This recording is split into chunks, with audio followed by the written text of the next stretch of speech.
ನಮಸ್ತೆ ಮಕ್ಕಳ, welcome back to my channel. ಇವತ್ತು ನಾವು 9ನೇ ತರಗತಿಯ ಕನ್ನಡ ಗದ್ಯ ಭಾಗದಲ್ಲಿ 6ನೇ ಪಾಠ, ಇದರಲ್ಲಿ ಪಾಂಡಿತ್ಯದ DL ನರಸಿಂಹಾಚಾರ್, ಇದರ ಪಾರ್ಟ್ 1 ವಿಡಿಯೋ ಆಗಲೇ ನಾನು ಅಪ್ಲೋಡ್ ಮಾಡಿದ್ದೀನಿ. ಅದರಲ್ಲಿ ಪ್ರಶ್ನೋತ್ತರಗಳು ನಿಮಗೆ ಸಿಗುತ್ತೆ. ಇವಾಗ ಸಂದರ್ಭದೊಡನೆ ಹಾಗೂ ಗ್ರಾಮರ್ ಪಾರ್ಟ್ನ ಈ ವಿಡಿಯೋದಲ್ಲಿ ನೋಡ್ಬೋದು ಮಕ್ಕಳ. ಮೊದಲನೇದಾಗಿ ಸಂದರ್ಭದೊಡನೆ ವಿವರಿಸಿ ಅಂತ ಇದೆ. ಫಸ್ಟ್ ಒನ್ನು, DLN ಎಂದರೆ ಪಾಂಡಿತ್ಯ, ಪಾಂಡಿತ್ಯ ಎಂದರೆ DLN. ಓಕೆ, ಉತ್ತರ ನೋಡಿ. ಪಾಠ: ಈ ವಾಕ್ಯವನ್ನು MM ಕಲಬುರ್ಗಿ ಅವರು ಬರೆದಿರುವ ಮಾರ್ಗ ಸಂಪುಟ 1 ಎಂಬ ಕೃತಿಯಿಂದ ಆಯ್ದು ಪಾಂಡಿತ್ಯದ DL ನರಸಿಂಹಾಚಾರ್ ಎಂಬ ಗದ್ಯ ಭಾಗದಿಂದ ಆರಿಸಿಕೊಳ್ಳಲಾಗಿದೆ. ಯಾರು ಯಾರಿಗೆ? ಈ ಮಾತನ್ನು ತೀನಂ ಶ್ರೀ ಅವರು ಓದುಗರಿಗೆ ಹೇಳಿದ್ದಾರೆ. ಸಂದರ್ಭ: ಹಳೆಗನ್ನಡ ಭಾಷೆ ಸಾಹಿತ್ಯದ ವಿಷಯಕ್ಕಂತೂ ಹಲವರು ಹೇಳುವಂತೆ ನಾನೂ ಬಲ್ಲಂತೆ ಅವರೊಂದು ಜಂಗಮ ಬೃಹತ್ ಕೋಶ ಎಂದು ಹೇಳುವ ಸಂದರ್ಭದಲ್ಲಿ ಈ ಮೇಲಿನ ಮಾತು ಬಂದಿದೆ. ಮುಂದಿನ ಪ್ರಶ್ನೆ ನೋಡಿ. ಅವರ ದೊಡ್ಡ ಆಸ್ತಿ ಎಂದರೆ ದೊಡ್ಡ ಮನಸ್ಸು. ಉತ್ತರ ನೋಡಿ. ಪಾಠ: ಈ ವಾಕ್ಯವನ್ನು MM ಕಲಬುರ್ಗಿ ಅವರು ಬರೆದಿರುವ ಮಾರ್ಗ ಸಂಪುಟ 1 ಎಂಬ ಕೃತಿಯಿಂದ ಆಯ್ದು ಪಾಂಡಿತ್ಯದ DL ನರಸಿಂಹಾಚಾರ್ ಎಂಬ ಗದ್ಯ ಭಾಗದಿಂದ ಆರಿಸಿಕೊಳ್ಳಲಾಗಿದೆ. ಯಾರು ಯಾರಿಗೆ? ಈ ಮಾತನ್ನು ಲೇಖಕರು ಓದುಗರಿಗೆ ಹೇಳಿದ್ದಾರೆ. ಸಂದರ್ಭ: ತಮ್ಮ ನಿಲುವಿಗೆ ತಕ್ಕ ಅಧಿಕಾರ ಸಿಗಲಿಲ್ಲವೆಂದು ಒಮ್ಮೆಯೂ ಅವರು ತುಟಿ ಬಿಚ್ಚಲಿಲ್ಲ, ಈ ಭಾವನೆಯನ್ನು ಮೂಡಿಸಿಕೊಳ್ಳಲಿಲ್ಲ ಎಂಬ ವಿಚಾರಗಳನ್ನು ಚರ್ಚಿಸುವಾಗ ಈ ಮಾತು ವ್ಯಕ್ತವಾಗಿದೆ. ಮುಂದಿನ ಪ್ರಶ್ನೆ ನೋಡಿ. ಮನದಲ್ಲಿಯೇ ಅವರ ಕ್ಷಮೆ ಕೇಳಿಕೊಂಡೆ. ಉತ್ತರ: ಪಾಠ: ಈ ವಾಕ್ಯವನ್ನು MM ಕಲಬುರ್ಗಿ ಅವರು ಬರೆದಿರುವ ಮಾರ್ಗ ಸಂಪುಟ 1 ಎಂಬ ಕೃತಿಯಿಂದ ಆಯ್ದು ಪಾಂಡಿತ್ಯದ DL ನರಸಿಂಹಾಚಾರ್ ಎಂಬ ಗದ್ಯ ಭಾಗದಿಂದ ಆರಿಸಿಕೊಳ್ಳಲಾಗಿದೆ. ಯಾರು ಯಾರಿಗೆ? ಈ ಮಾತನ್ನು ಲೇಖಕರು ಓದುಗರಿಗೆ ಹೇಳಿದ್ದಾರೆ. ಸಂದರ್ಭ: DLN ಅವರು ಸಂಪಾದಿಸಿದ ಶಬ್ದಮಣಿ ದರ್ಪಣವನ್ನು ವಿಮರ್ಶಿಸುತ್ತಾ ನಾನು ಬರೆದ ಒಂದೆರಡು ಮಾತುಗಳು DLN ಅವರಿಗೆ ನೋವನ್ನುಂಟು ಮಾಡಿದವು ಎಂದು ತಮ್ಮ ಮನಸ್ಸಿನಲ್ಲಿ ಕ್ಷಮೆ ಕೇಳಿಕೊಂಡಾಗ ಈ ಮೇಲಿನ ಮಾತು ಬಂದಿದೆ. ನೆಕ್ಸ್ಟ್ ನೋಡಿ ಮಕ್ಕಳ, ಭಾಷಾಭ್ಯಾಸ ಅಂತ ಇದೆ. ಅದರಲ್ಲಿ ಕೆಳಗೆ ನೀಡಿರುವ ಪದಗಳಿಗೆ ವಿರುದ್ಧಾರ್ಥಕ ಪದ ಬರೆಯಿರಿ ಅಂತ ಇದೆ.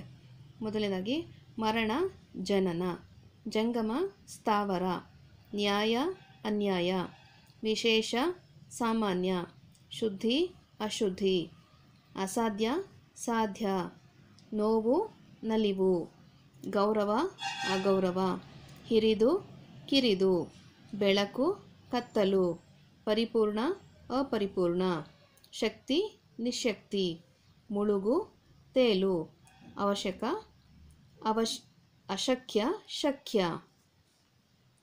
ನೆಕ್ಸ್ಟ್ ಹೆಡ್ಡಿಂಗ್ ನೋಡಿ. ಕೆಳಗಿನ ಪದಗಳಿಗೆ ತದ್ಭವ ರೂಪಗಳನ್ನು ಬರೆಯಿರಿ. ಮೊದಲನೇದಾಗಿ ದುಃಖ ದುಃಖ, ಸೆಕೆಂಡ್ ಒನ್ ಕಾರ್ಯ ಕಜ್ಜ, ಥರ್ಡ್ ಒನ್ ವಿದ್ಯಾ ಬಿಜ್ಜೆ, ಫೋರ್ತ್ ಒನ್ ಕಾವ್ಯ ಕಬ್ಬ. ನೆಕ್ಸ್ಟ್ ಹೆಡ್ಡಿಂಗ್ ನೋಡಿ. ಕೆಳಗೆ ನೀಡಿರುವ ಪದಗಳನ್ನು ಬಿಡಿಸಿ ಸಂಧಿಯನ್ನು ಹೆಸರಿಸಿರಿ ಅಂತ ಇದೆ. ನೋಡಿ, ಫಸ್ಟ್ ಒನ್ನು ವಿದ್ಯಾರ್ಥಿ, ವಿದ್ಯಾ ಪ್ಲಸ್ ಆರ್ತಿ ಸವರ್ಣ ದೀರ್ಘ ಸಂಧಿ. ಹಳೆಗನ್ನಡ, ಹಳೆ ಪ್ಲಸ್ ಕನ್ನಡ ಆದೇಶ ಸಂಧಿ. ಉದ್ದಗಲ, ಉದ್ದ ಪ್ಲಸ್ ಅಗಲ ಲೋಪಸಂಧಿ. ರಾಮ್ಯಾಭ್ಯುದಯ, ರಾಮಾಭ್ಯುದಯ, ರಾಮ ಪ್ಲಸ್ ಅಭ್ಯುದಯ ಸವರ್ಣ ದೀರ್ಘ ಸಂಧಿ. ಭುವನೈಕ, ಭುವನ ಪ್ಲಸ್ ಐಕ ಭುವನೈಕ ವೃದ್ಧಿ ಸಂಧಿ. ಹುಲ್ಲುಗಾವಲ, ಹುಲ್ಲುಗಾವಲು, ಲೂ ಮಾಡಿ ಮಕ್ಕಳ ಇದನ್ನ, ಹುಲ್ಲು ಪ್ಲಸ್ ಕಾವಲು ಹುಲ್ಲುಗಾವಲು ಆದೇಶ ಸಂಧಿ. ನೆನಪಿಟ್ಟು, ನೆನಪು ಪ್ಲಸ್ ಇಟ್ಟು ಲೋಪಸಂಧಿ. ಜ್ಞಾನೋಪಾಸಕ, ಜ್ಞಾನ ಪ್ಲಸ್ ಉಪಾಸಕ ಗುಣಸಂಧಿ. ದರ್ಪಣಾವಲೋಕನ, ದರ್ಪಣ ಪ್ಲಸ್ ಅವಲೋಕನ ಸವರ್ಣ ದೀರ್ಘ ಸಂಧಿ. ಮನದಣಿ, ಮನ ಪ್ಲಸ್ ತಣಿ ಆದೇಶ ಸಂಧಿ. ದಿಗ್ಗಜ, ದಿಕ್ ಪ್ಲಸ್ ಅಜ ಜಸ್ವ ಸಂಧಿ. ಮನೋಲ್ಲಾಸ, ಮನಸೋಲ್ಲಾಸ, ಮಾನಸ ಪ್ಲಸ್ ಉಲ್ಲಾಸ ಗುಣಸಂಧಿ. ನೆಕ್ಸ್ಟ್ ಹೆಡ್ಡಿಂಗ್ ನೋಡಿ. ಕೆಳಗಿನ ಪದಗಳನ್ನು ಬಳಸಿ ಸ್ವಂತ ವಾಕ್ಯ ರಚಿಸಿರಿ. ಮೊದಲನೇದಾಗಿ ತತ್ತರಿಸಿ ಹೋಗು, ಅತಿಯಾದ ಮಳೆಯಿಂದಾಗಿ ನಮ್ಮ ಪಕ್ಕದ ರಾಜ್ಯ ತತ್ತರಿಸಿ ಹೋಗುತ್ತಿದೆ. ಸಂಶೋಧನೆ, ಐನ್ಸ್ಟೀನ್ ಅವರು ಅನೇಕ ಸಂಶೋಧನೆಗಳನ್ನು ಮಾಡಿದ್ದಾರೆ. ಬುನಾದಿ, ಮೈಸೂರು ವಿಶ್ವವಿದ್ಯಾಲಯಕ್ಕೆ ಪಾಂಡಿತ್ಯದ ಬುನಾದಿ ಹಾಕಿದವರು DLN. ನೆಕ್ಸ್ಟು ನಿರಾಶೆಗೊಳಿಸು, DLN ಅವರ ನಿಧನ ಎಲ್ಲರನ್ನೂ ನಿರಾಶೆಗೊಳಿಸಿತು. ಮುನ್ನಡೆಸು, DLN ಅವರು ವಿದ್ಯಾರ್ಥಿಗಳಲ್ಲಿ ವ್ಯಾಸಂಗದ ಹವ್ಯಾಸ ಬೆಳೆಸಿ ಆ ದಾರಿಯಲ್ಲಿ ಎಡವಿದಾಗ ಎತ್ತಿ ನಿಲ್ಲಿಸಿ ಮುನ್ನಡೆಸಿದರು. ಜ್ಞಾನೋಪಾಸಕ, ವಿದ್ಯಾರ್ಥಿಗಳು, ಮಿತ್ರರು, ಜ್ಞಾನೋಪಾಸಕ, ಹೊಸ ಬೆಳಕು, ಉಪಾಯನ ಎಂಬ ಅಭಿನಂದನಾ ಗ್ರಂಥಗಳನ್ನು DLN ಅವರಿಗೆ ಅರ್ಪಿಸಿದರು. ನೆಕ್ಸ್ಟ್ ಹೆಡ್ಡಿಂಗ್ ನೋಡಿ, ಕೆಳಗಿನ ಪದಗಳಿಗೆ ಅನ್ಯಲಿಂಗ ರೂಪವನ್ನು ಬರೆಯಿರಿ. ಮೊದಲನೇದಾಗಿ ಸಂಶೋಧಕ, ಸಂಶೋಧಕಿ, ಕವಿ, ಕವಿಯತ್ರಿ, ವಿಮರ್ಶಕಿ, ವಿಮರ್ಶಕ, ದುಡಿದನು, ದುಡಿದಳು, ಲೇಖಕ, ಲೇಖಕಿ.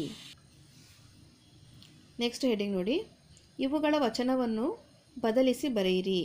ಮೊದಲನೇದಾಗಿ ಲೇಖನ, ಲೇಖನಗಳು, ಕೃತಿ, ಕೃತಿಗಳು, ನಿದರ್ಶನಗಳು, ನಿದರ್ಶನ, ಕ್ಷೇತ್ರಗಳು, ಕ್ಷೇತ್ರ, ಅಧ್ಯಾಪಕ, ಅಧ್ಯಾಪಕರು.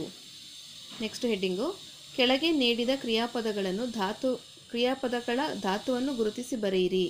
ಕ್ರಿಯಾಪದ ನೋಡಿ, ತೋರುತ್ತದೆ, ಬಿಡುತ್ತೇನೆ, ನಿಲ್ಲಿಸಿದರು, ಕಂಡುಹಿಡಿದಿದ್ದಾರೆ. ಇದರ ಧಾತು ನೋಡಿ, ತೋರುತ್ತದೆಗೆ ತೋರು ಧಾತು, ಬಿಡುತ್ತೇನೆ, ಬಿಡು, ನಿಲ್ಲಿಸಿದರು, ಸಲ್ಲಿಸಿದರು, ಸಲ್ಲಿಸು, ಕಂಡುಹಿಡಿದಿದ್ದಾರೆ, ಕಂಡುಹಿಡಿ. ಇವು ಧಾತುಗಳು ಮಕ್ಕಳ. ಓಕೆ. ನೆಕ್ಸ್ಟ್ ಹೆಡ್ಡಿಂಗ್ ನೋಡಿ, ಕೆಳಗಿನ ಪದಗಳಿಗೆ ನಾನಾರ್ಥಕಗಳನ್ನು ಬರೆಯಿರಿ.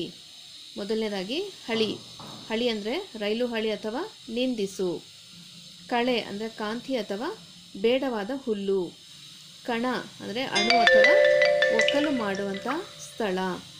ಕಾಡು ಅಂದರೆ ಅರಣ್ಯ ಅಥವಾ ಪೀಡಿಸು. ಮಕ್ಕಳ, ಇವತ್ತು 9ನೇ ತರಗತಿಯ ಪಾಂಡಿತ್ಯದ DL ನರಸಿಂಹಾಚಾರ್ ಈ ಪಾಠದ ಎಲ್ಲ ಪ್ರಶ್ನೋತ್ತರಗಳು ಮುಗಿದಿದೆ. ಪಾರ್ಟ್ 1 ಅಂದ್ಬಿಟ್ಟು ಈಗಾಗಲೇ ನಾನು ಪ್ರಶ್ನೋತ್ತರಗಳನ್ನ ಅಪ್ಲೋಡ್ ಮಾಡಿದ್ದೇನೆ. ಇದು ಪಾರ್ಟ್ 2 ಅಂತ ಹಾಕ್ತಾ ಇದ್ದೀನಿ ಮಕ್ಕಳ. ನಾವು ಹಾಕೋವಂಥ ಎಲ್ಲ ವೀಡಿಯೋಗಳು ನೀವು ನೋಡಬೇಕು ಅಂತಾರೆ ನಮ್ಮ ಚಾನಲ್ನ ಸಬ್ಸ್ಕ್ರೈಬ್ ಮಾಡ್ಕೊಳ್ಳಿ. ನಿಮಗೆ ನಮ್ಮದು ವೀಡಿಯೋ ಇಷ್ಟ ಆಯಿತು ಅಂದರೆ ಒಂದು ಲೈಕ್ ಕೊಡಿ. ನಿಮ್ಗೆ ಏನಾದರೂ ತಿಳಿಸ್ಬೇಕು ಅಂತೀರಾ ಕಮೆಂಟ್ ಮುಖಾಂತರ ತಿಳಿಸಿ ಮಕ್ಕಳ. Thank you for watching. Bye bye.